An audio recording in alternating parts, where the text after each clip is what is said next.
Anju Sharma, Garima Chaudhary. Anju Sharma, Garima Chaudhary. Yes.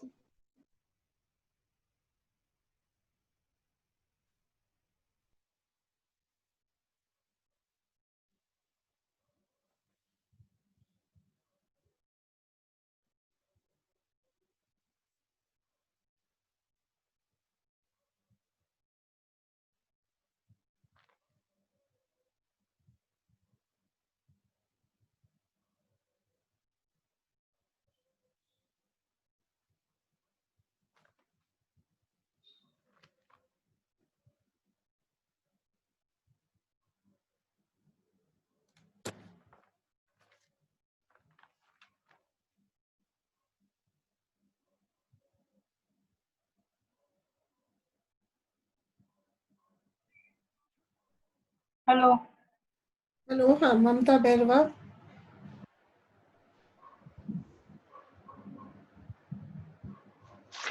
Good morning ma'am. Good morning बेटा। संगीता गौड़, अनीता चौधरी, ममता बैरवा। सोनाक्षी आ गए, अंजू शर्मा, मनीषा देनवाल एंड गरिमा चौधरी।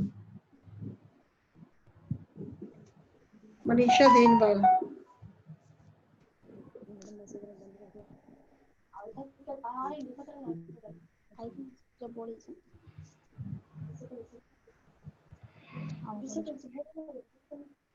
मैम आवाज ही नहीं आ रही।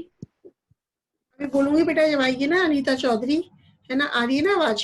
देखो मनीषा देनवाल आ गई, मनीषा देनवाल, गरिमा चौधरी, अंजू शर्मा, हाँ, सोनाक्षी, ममता बैरवा, ठीक है, लगा दी। शालू प्रजापत, नेहा वर्मा, है ना, कोमल चौधरी, समीक्षा, कोमल चौधरी, समीक्षा, शालू प्रजापत, संगीता गौड़, नेहा वर्मा, गरिमा चौधरी, शालू प्रजापत।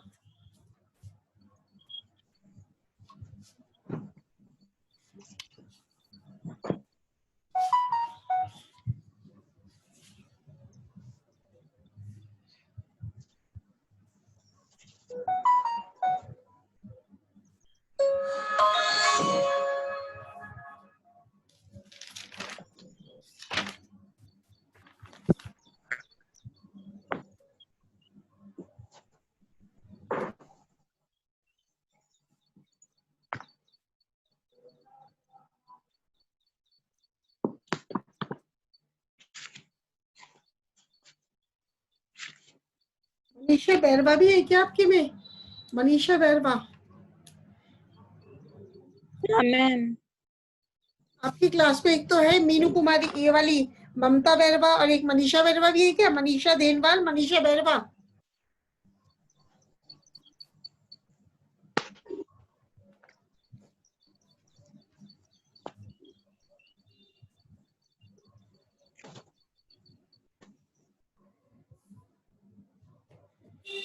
हाँ, मनीषा बैरवा भी आ गई। मनीषा बैरवा, मनीषा बैरवा।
अपन स्टार्ट करते हैं।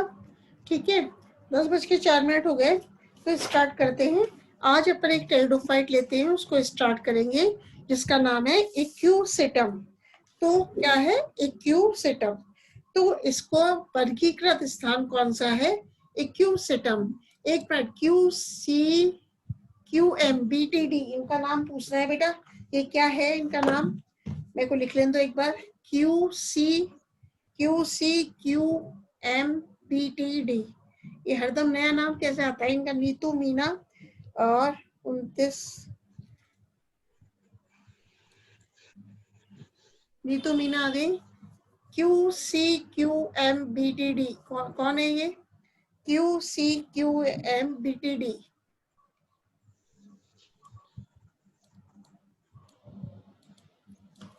चलो बेटा स्टार्ट करते हैं, अभी आ जाइए। ठीक है, सबसे पहले अपन बात करते हैं इक्यूसिटम की। तो इक्यूसिटम की बात कर रही हूँ। उसका जो वर्गीकृत स्थान है वो है कौन से वर्ग में रखा गया है? तो इक्यूसिटम को स्फिनोप्सिडा वर्ग में रखा गया है। और कौन से गण में इक्यूसिटम को रखा गया है? गण है इक्यूसिटेल्स। और कौन सा कुल है? इक्यूसिटेसी कुल में रखा गया है। तो इक्यूसिटम की लगभग 30 जातियां हैं। ये 30 जातियां ऑस्ट्रेलिया व न्यूजीलैंड को छोड़कर विश्व के अन्य सभी भागों में पाई जाती हैं। साउथ हेमिस्फीयर दक्षिणी गोलार्ध की अपेक्षा उत्तरी गोलार्ध में इसकी अधिक जातियां पाई जाती हैं। यह वंश मतलब इक्यूसिटम हॉर्स टेल के नाम से भी जाना जाता है। तो इक्यूसिटम किस नाम से जाना जाता है? इक्यूसिटम को हॉर्स टेल के नाम से भी जाना जाता है। इक्यूसिटम की स्पीसीज विविध प्रकार के आवासों में पाई जाती हैं। कुछ जातियां जैसे कि इक्यूसिटम पालुस्टर दलदली आवासों में पाई जाती है। तो इक्यूसिटम की स्पीसीज विविध प्रकार के आवासों में पाई जाती है। कुछ जातियां जैसे कि इक्यूसिटम पालुस्ट्रे या पालुस्टर दलदली आवासों में पाई जाती हैं। कुछ अन्य जातियां जैसे कि इक्यूसिटम प्रेटेंस नम व छायादार आवासों में उगती है।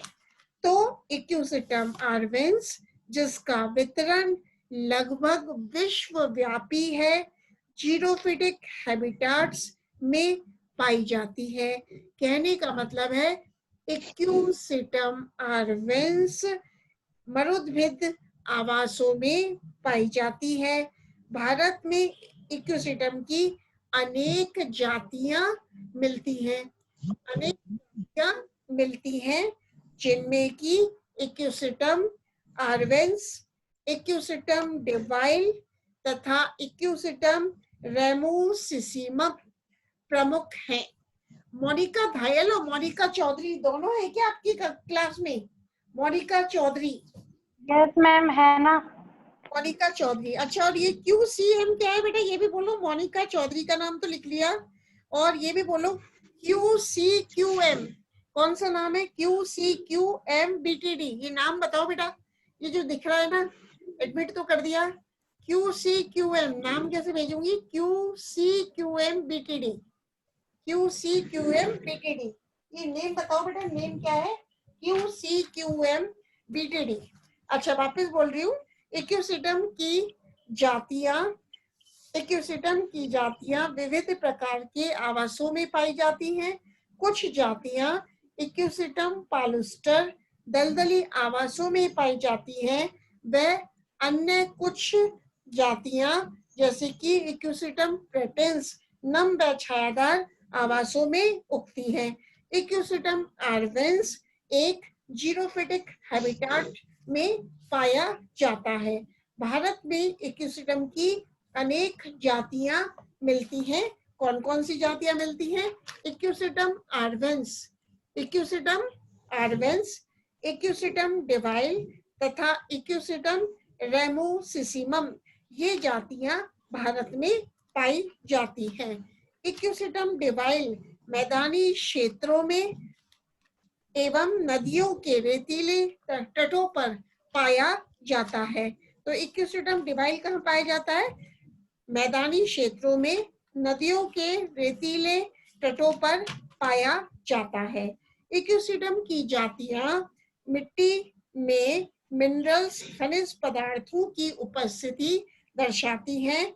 अब इन्हें पारिस्थितिक सूचक इकोलॉजिकल इंडिकेटर्स के रूप में प्रयोग किया जाता है। ठीक है, इंग्लिश में भी एक बार बोल रही हूँ। Equisetum is represented by 30 species.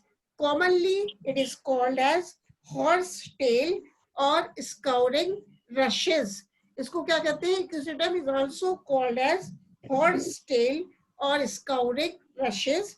The species of Ichthyosaurus are distributed all over the world except Australia and New Zealand. They grow in a variety of habitats. Some species prefer damp and shady places. For example, Ichthyosaurus pratense, while other species of Ichthyosaurus grow in marshy places, ponds, or along the sandy river banks. For example, Ichthyosaurus palustre. So, Ichthyosaurus arvens is found in xerophytic habitats such as open grasslands, along roadsides and railway tracks. Ichthyosaurus arvens, Ichthyosaurus divile, Ichthyosaurus diffusum, Ichthyosaurus ramusisimum, and Ichthyosaurus elongatum are some of the Indian species of Ichthyosaurus. Ichthyosaurus divile is found in plains along the river banks, and Ichthyosaurus arvens is common in the western Himalayan ranges. Species of Ichthyosaurus are used as indicators for minerals in the soil. Some species accumulate gold from the soil. There is deposition of silica on the outer wall of the epidermal cells, due to which the plants become rough in texture and are used as abrasive. ठीक है, अब हिंदी में बोल रही हूँ बेटा, इनको admit कर देती हूँ। अंजू शर्मा और मनीषा कुमावत। तो इक्यूसिटम की जातियां मिट्टी में मिनरल्स खनिज पदार्थों की उपस्थिति दर्शाती हैं, अतः इन्हें इकोलॉजिकल इंडिकेटर पारिस्थितिक सूचक के रूप में प्रयोग किया जाता है। बेनेडिक्ट के अनुसार इक्यूसिटम की कुछ जातियां सोना गोल्ड का संचय करती हैं। इसके अतिरिक्त अधिकांश जातियों की एपिडर्मल सेल्स की भित्ति में सिलिका की प्रचुर मात्रा होती है, जिसके कारण इनका स्तंभ अत्यधिक कठोर व अपघर्षी होता है। अब अपन बात करते हैं इक्यूसिटम के स्पोरोफाइट के बारे में, बीजाणुभित्त के बारे में। तो इक्यूसिटम का पादपकाय प्लांट बॉडी स्पोरोफिटिक होता है। इसकी सभी जातियां पेरिनियल हर्ब्स हैं। इनमें एक बहुशाखित विसर्पी प्रकंद होता है, जिससे अनेक ऊर्ध्व वायवीय शाखाएं निकलती हैं। अधिकांश जातियों में वायवीय शाखाएं वार्षिक होती हैं, परंतु कुछ जातियों में ये शाखाएं बहुवर्षीय होती हैं। अब इक्यूसिटम टेल्मेशिया में शाखाएं 2 मीटर होती हैं। इक्यूसिटम टेल्मेशिया में शाखाएं 2 मीटर तक होती हैं व इक्यूसिटम रेमोसिसिमम में शाखाएं 4 मीटर की होती हैं व इक्यूसिटम जाइजेंशियम में शाखाएं 13 मीटर तक ऊंची होती हैं। अब अपन बात करते हैं एक्सटर्नल मॉर्फोलॉजी ऑफ इक्यूसिटम। तो इक्यूसिटम का बीजाणुभेद स्टेम, रूट तथा लीव्स में विभेदित होता है। अब मैं बात कर रही हूँ स्टेम की। तो इक्यूसिटम की सभी जातियों में मुख्य स्तंभ मेन स्टेम भूमिगत व विसर्पी होता है। इसे प्रकंद कहते हैं और यह प्रकंद इंटरनोड्स एवं नोड्स में पर्व व पर्व संधियों में विभेदित होता है। प्रत्येक पर्व संधि पर स्मॉल स्केल लीव्स पाई जाती हैं। प्रत्येक नोड पर उपस्थित लीव्स के आधारीय भाग संयोजित होकर एक शीट आच्छद बनाते हैं और प्रकंद की पर्व संधियों पर उपस्थित प्रत्येक लीफ के एकांतर स्थिति पर एक शाखा कलिका होती है। इनमें से एक अथवा अधिक शाखा कलिकाएं branch buds erect aerial branches में विकसित होती हैं। कुछ जातियों में जैसे कि इक्यूसिटम आर्वेंस, इक्यूसिटम टेल्मेशिया में शाखा कलिकाएं ऊर्ध्व शाखाओं में विकसित न होकर छोटे गोलाकार ट्यूबर्स बनाती हैं। ये ट्यूबर्स चिरकालिक अंग के रूप में कार्य करते हैं तथा अनुकूल परिस्थितियों में एक नए पौधे के रूप में विकसित होते हैं। तो राइजोम प्रकंद की पर्व संधि से 2 प्रकार की एरियल शूट्स बाइबियल प्ररोह विकसित होते हैं। एक तो है वेजिटेटिव एंड ओपन, एक है फर्टाइल शूट्स। अब अपन बात करते हैं दोनों प्रकार के प्ररोह भूमिगत प्रकंद के समान नोड्स एंड इंटरनोड्स में डिफरेंशिएट होते हैं। अधिकांश जातियों में वर्धी प्ररोह ओपन शूट्स शाखित होते हैं, परंतु कुछ जातियों जैसे कि इक्यूसिटम हाइमेल में ये प्ररोह अशाखित होते हैं। ओपन शूट्स प्ररोह मतलब वर्धी प्ररोह हरे होते हैं तथा भोजन संश्लेषण का कार्य करते हैं। फलद प्ररोह अशाखित व क्लोरोफिल रहित होते हैं। इनके शीर्ष पर एक शंकु अथवा स्ट्रोबाइलस उपस्थित होता है। वायवीय वर्धी प्ररोह की प्रत्येक पर्व संधि से अनेक शाखाएं विकसित होती हैं जो एक चक्र में व्यवस्थित रहती हैं। ये शाखाएं 2 प्रकार की होती हैं, branches of unlimited growth and branches of limited growth. अब अपन इक्यूसिटम को थोड़ा सा इंग्लिश में भी मैं एक्सप्लेन कर देती हूँ। Now I will talk about the sporophyte of Equisetum. So what is the habit of Equisetum? The sporophyte of Equisetum has a perennial, branched and creeping underground rhizome. This rhizome gives annual erect aerial branches.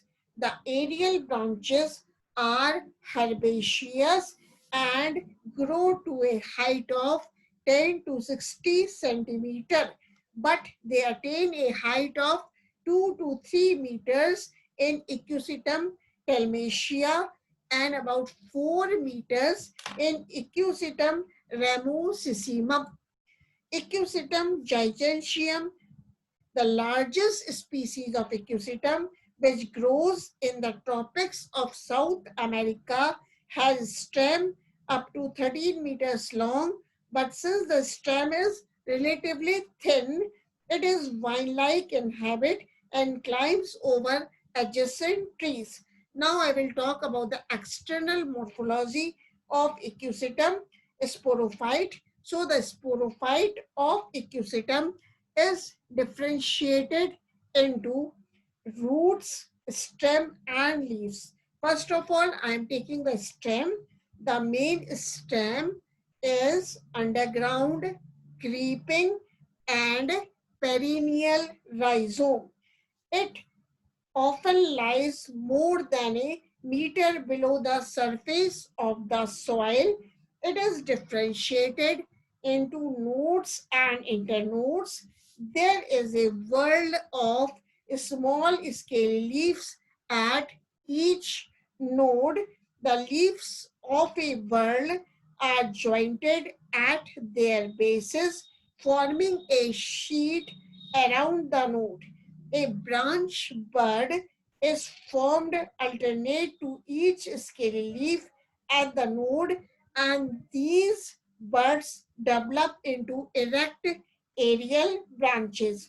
In species like Equisetum arvens, Equisetum talmatia, some branch buds, instead of developing into aerial branches, form small subterranean tubers. The tuber is a perinating organ and it develops into a new plant on the return of favorable conditions. The rhizome bears two types of aerial shoots, vegetative shoots and fertile shoots.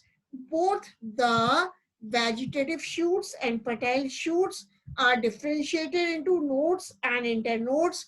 The vegetative shoots are branched or unbranched in Equisetum hyemale, and these are green and photosynthetic. The fertile shoots are unbranched and achlorophyllous, and each terminates into a cone or a strobilus. तो इस तरह से हमने देखा कि इक्यूसिटम का sporophyte की external morphology की संरचना देखी। अब मैं बात करती हूँ, जैसे कि मैंने बताया था, ये शाखाएं दो प्रकार की होती हैं। पहले मैंने क्या बताया था, वायवीय वर्धी प्ररोह की प्रत्येक पर्व संधि से अनेक शाखाएं विकसित होती हैं जो कि एक चक्र में व्यवस्थित रहती है। ये शाखाएं दो प्रकार की होती हैं, branches of unlimited growth and branches of limited growth. अब मैं बात कर रही हूँ ब्रांचेस ऑफ अनलिमिटेड ग्रोथ की। यह मुख्य वर्धी प्ररोह ओपन शूट्स के समान शाखित होती हैं तथा पर्व व पर्व संधि में विभेदित होती हैं। अब मैं बात कर रही हूँ ब्रांचेस ऑफ लिमिटेड ग्रोथ की। ये वर्धी शाखाओं के समान पर्व व पर्व संधियों में विभेदित होती हैं परंतु अशाखित होती हैं। तो इक्यूसिटम के भूमिगत प्रकंद वायवीय शाखाओं में आपके आवाज ठीक से नहीं आ रही है। इंटरनोड्स की उपस्थिति के कारण ये एक संदिग्ध संरचना दर्शाते हैं। वापस बोलती हूँ बेटा, इक्यूसिटम के भूमिगत प्रकंद वायवीय शाखाओं में स्पष्ट नोड्स व इंटरनोड्स की उपस्थिति के कारण ये एक संदिग्ध आर्टिकुलेटेड संरचना दर्शाते हैं। इसी कारण इक्यूसिटम को जॉइंटेड प्लांट, संदिग्ध पादप भी कहते हैं। इनके पर्व दीर्घ, खोखले तथा लॉन्जिट्यूडनल रिजेस एंड ग्रूव्स युक्त होते हैं। सक्सेसिव इंटरनोड्स के उभार व खांच एकांतर क्रम से होते हैं। इक्यूसिटम के स्टेम की वृद्धि इंटरकैलरी मेरिस्टम द्वारा होती है। जो प्रत्येक पर्व के आधार पर स्थित होता है। अब मैं बात कर रही हूँ इक्यूसिटम की लीफ के बारे में, इक्यूसिटम की पत्ती के बारे में। तो इक्यूसिटम में लीव्स सूक्ष्म होती हैं, शल्कीय होती हैं, स्केली होती हैं, व समपर्णी आइसोफिलस होती हैं। ये भूमिगत प्रखंड तथा वायवीय शाखाओं की नोड्स पर चक्र में व्यवस्थित होती है, वर्ण में व्यवस्थित होती है। विभिन्न जातियों में प्रत्येक पर्व संधि पर उपस्थित लीव्स की संख्या भिन्न होती है। नैरो स्टेम वाली जातियों में इनकी संख्या कम होती है, जैसे कि इक्यूसिटम सिरपॉइडिस में 2 से 3 पत्तियां पाई जाती हैं। मोटे स्तंभ वाली जातियों में पत्तियों की संख्या अधिक होती है, और जैसे कि इक्यूसिटम शेफनेरी में 40 पत्तियां तक पाई जाती हैं। तो एक पर्व संधि पर उपस्थित सभी पत्तियों के लीव्स के पार्श्व उपांत आपस में जुड़कर पर्व के आधार पर एक अक्षर बनाते हैं। ये लीव्स फोटोसिंथेटिक नहीं होती। इनका मुख्य कार्य नोड्स पर उपस्थित शाखा कलिकाओं की रक्षा करना होता है। अब कुछ मैं इंग्लिश में वापस इनको बोल देती हूँ। स्टेम के बारे में अपन ने बात कर ली थी, अब मैं बोलती हूँ in English. A world of lateral branches is present at each node of the vegetative shoot. Their number corresponds to the number of leaves at the node. These branches are of two types: branches of unlimited growth and branches of limited growth. So now I will talk about the branches of unlimited growth. They are branched like the main vegetative shoot and are differentiated into nodes and internodes. Now I will talk about the branches of limited growth. They are also differentiated into nodes and internodes like the vegetative shoots, but remain unbranched. The rhizome as well as the aerial shoots of Equisetum present articulated or jointed appearance due to the presence of distinct nodes and internodes. Now about the leaves. The leaves in Equisetum are minute, scaly, and isophilous. The leaves arise in whorls at the nodes of both the underground rhizome and aerial branch. They are fused at their bases to form a distinct sheet, and their distal free ends give a frill-like appearance. The degree of fusion between the leaves and the number of leaves at a node varies considerably, not only among different species of Equisetum, but also within the same species. The species with narrow stems usually have few leaves. For example, 2 to 3 leaves are found in Equisetum serpoides, and those with thick stems have many leaves. Up to 40 leaves are found in Equisetum scheftneri. So, at each node, the leaves are present. The leaves at the successive nodes alternate with each other. The leaves of Equisetum are non-photosynthetic, and their main function is to protect the branch buds at the node. तो बेटा अब बताओ, यहाँ तक clear है या कुछ इसमें कंफ्यूजन है? इक्यूसिटम का पढ़ा रही हूँ। इक्यूसिटम देखो, इक्यूसिटम की अपन ने देखा कि इसकी सिस्टमेटिक पोजीशन क्या थी, कौन सी वर्ग में रखा है, स्पीन ऑफ सीडा वर्ग में रखा गया है, कौन से गण में रखा है, इसको इक्यूसिटेल्स गण में रखा है। कौन से कुल में रखा है? इक्यूसिटेसी कुल में इक्यूसिटम को रखा गया है। अब कोई क्वेश्चन है बेटा? कोई क्वेश्चन है? अच्छा बेटा, मैं बोल रही हूँ अपन को इक्यूसिटम की मैंने बताई सबसे पहले 30 जातियां हैं। ऑस्ट्रेलिया व न्यूजीलैंड को छोड़कर विश्व के सभी भागों में पाई जाती हैं। ठीक है, तो इक्यूसिटम की कुछ स्पीसीज बता रही हूँ बेटा, रिपीट वापस हो रहा है लेकिन पॉइंट्स में। इक्यूसिटम पालुस्ट्रे या पालुस्टर, ये कहाँ मिलती है? दलदली आवासों में पाई जाती है। दूसरी बता रही हूँ इक्यूसिटम प्रेटेंस, ये है नम व छायादार आवासों में उगती है। तीसरी मैं बता रही हूँ इक्यूसिटम आर्वेंस। इक्यूसिटम आर्वेंस ये है जीरोफिटिक आवासों में पाई जाती है। तो इंडिया में अनेक जातियां मिलती हैं बेटा इक्यूसिटम की। इक्यूसिटम आर्वेंस, इक्यूसिटम डिवाइल तथा इक्यूसिटम रेमोसिसिमम। अब इक्यूसिटम डिवाइल मैंने बोला, ये इक्यूसिटम डिवाइल मैदानी क्षेत्रों में पाई जाती है, नदियों के रेतीले तटों पर पाई जाती है। अब एक पॉइंट मेन क्या है?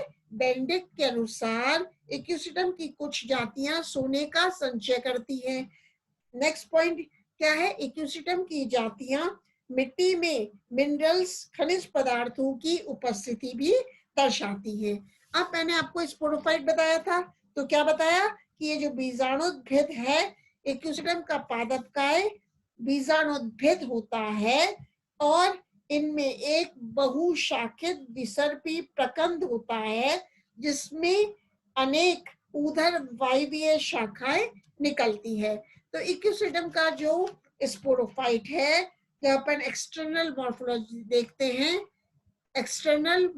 देखते हैं तो इक्यूसिटम का स्पोरोफाइट स्टेम, रूट तथा लीव्स में विभेदित होता है। तो अब मैंने आपसे बात कर ली लीव्स तक की, अब मैं बात करती हूँ आंतरिक संरचना, इक्यूसिटम के जड़ की, रूट की आंतरिक संरचना के बारे में।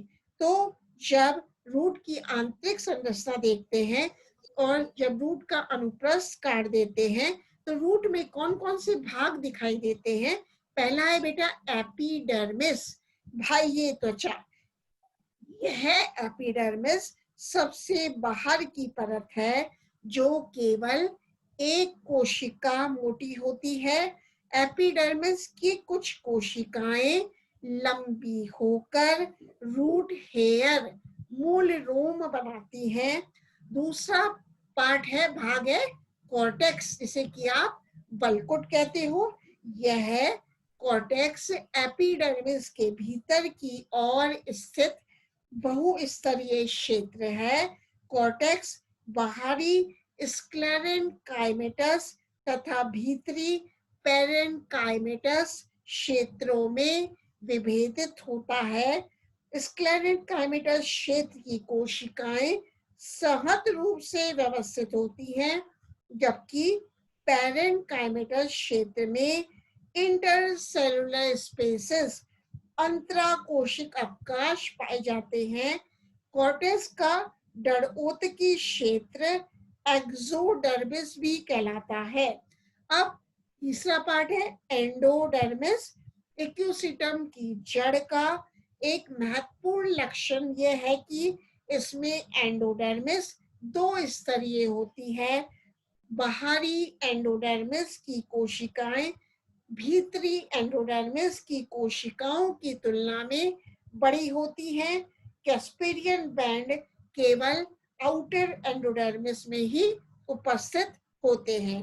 तो इक्यूसिटम की जड़ में परिरंभ, पेरिसाइकिल का अभाव होता है तथा पार्श्व जड़ें एंडोडर्मिस की भीतरी परत से उत्पन्न होती हैं।